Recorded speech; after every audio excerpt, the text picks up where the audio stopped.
Welcome back to the classroom. We have finally finished the blocks that are going to go around the central star of our block of the month, Harmony. I'm here right now to tell you a little bit about fabric grain and what happens when you cut fabric into triangles. We're looking at block number 5, our very last one.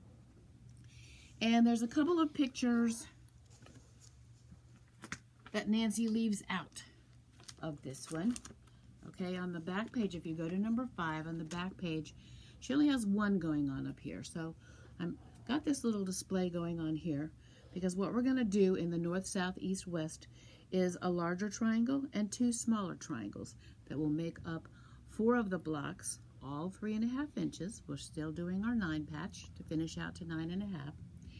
So we have to cut those, and she doesn't really give a great picture on how to cut them. So this one up here, okay, which ends up being a larger triangle, what she's going to ask you to do is to cut a square that's 3 7/8.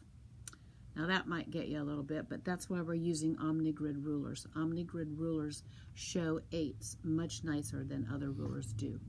So look at your ruler, figure out what you've got. Remember, we check twice and cut once when we create stuff. So this was a 3 7/8 inch ruler, and a picture that I wish she'd had was showing that we're going to just cut it on one diagonal in order to create this square.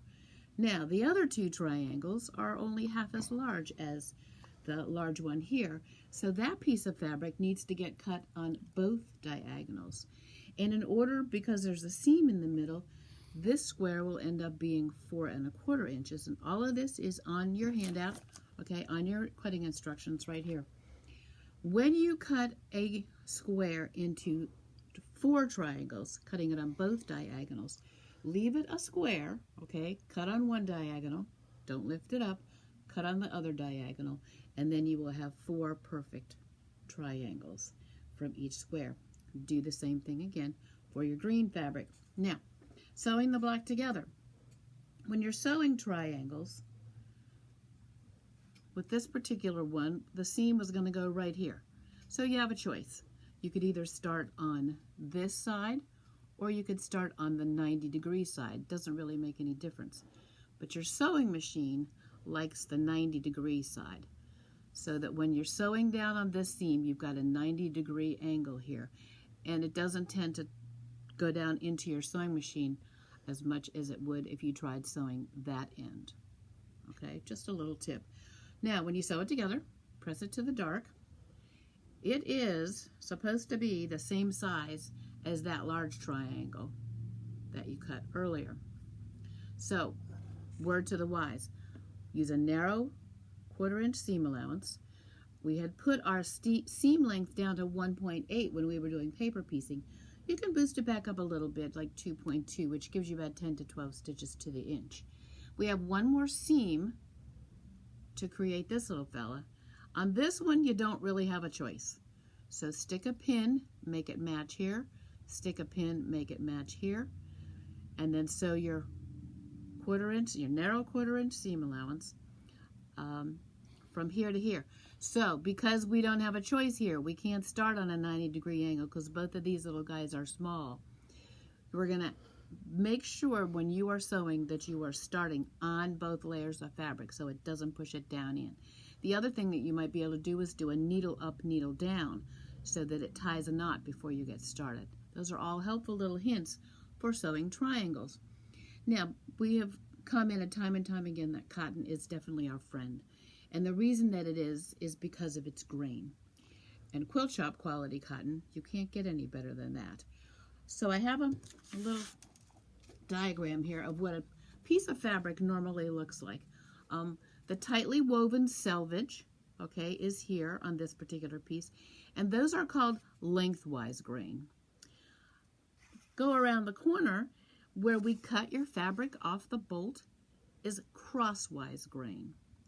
And then if you were actually to take the fabric and pull it on a diagonal, that is called the bias. Some of you learned that in when you did sewing, some of you didn't, and you won't find it in that many quilt classes.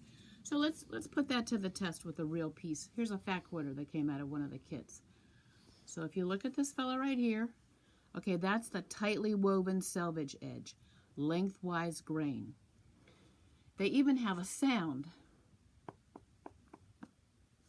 If I go around the corner to the crosswise grain, and I try, just take an inch in your fingers. You can tell that there's a lower sound in the crosswise and a higher pitched sound in the tighter woven lengthwise. The only other thing, here's the bias, and see how much that stretches. What I really would like you to be able to do is, once you cut the selvage off, sometimes it's difficult to tell where a square came from. In the middle of block number 5, we are literally just cutting a 3.5-inch square.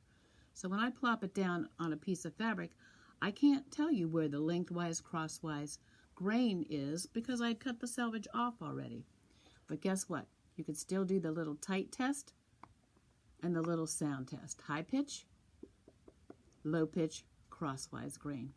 To be kosher, what we should be doing is that high pitch will sit right here so that when we sew row 2 together, we don't have to use as much stretch here because it's a short journey.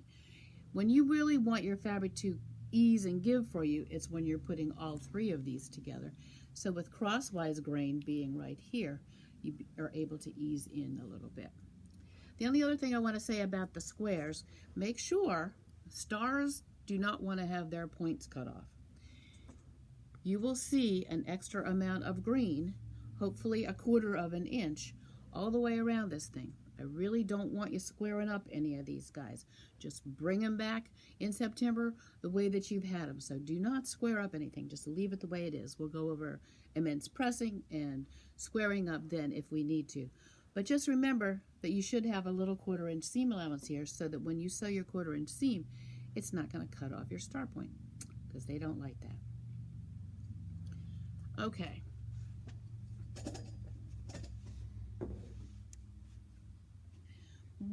Just to tempt you a little bit more as to see what you can do, and we won't be doing this actually until November, but here's what's going to happen to all of those beautiful 9-inch blocks that you've been making for so many months now.